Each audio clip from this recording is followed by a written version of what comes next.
Meditations for Every Day in the Year by Bishop Richard Challoner.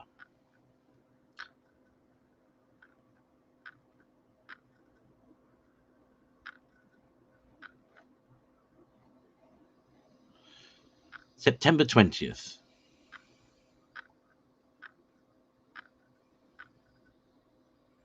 On keeping the commandments.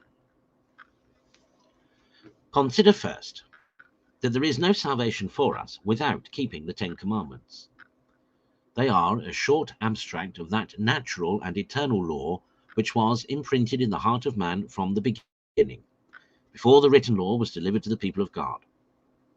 They were published by the Almighty in a most solemn manner from Mount Sinai in the Old Testament, and confirmed by the Son of God in the New Testament, declaring the observance of them to be a necessary condition to everlasting life. Matthew 19:17, if thou wilt enter into life, keep the commandments.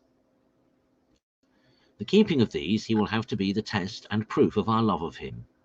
Quote, if you love me, keep my commandments. John 14:15. And his beloved disciple assures us, 1 John 2, verse 4, that he that saith he knoweth him and keepeth not his commandments is a liar, and the truth is not in him. But he that keepeth his commandments abideth in him, and he in him. Chapter 3:24. See then, my soul, that the most necessary of all devotions is to dedicate thyself to the love and observance of the commandments of God. No devotion can bring thee to God without this.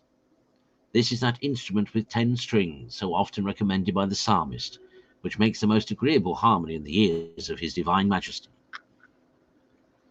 Consider, secondly, the happiness of every kind that always accompanies the keeping of God's holy law and commandments.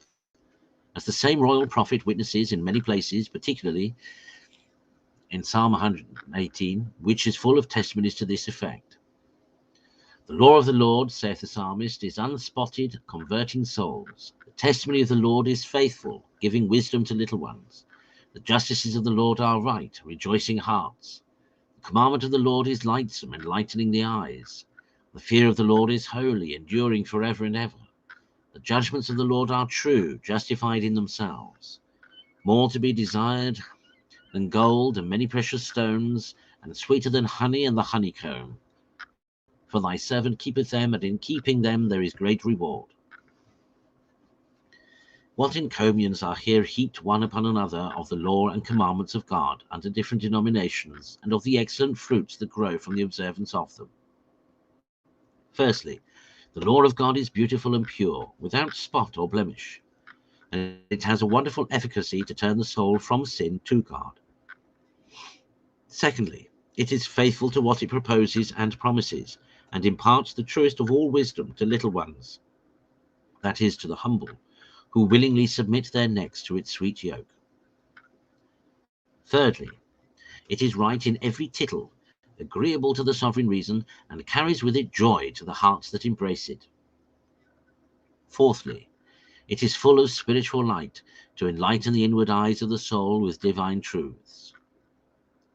Fifthly, it is most holy in itself, and comes from the fountain of all holiness, and makes all them holy that observe it, and endures with them for ever and ever.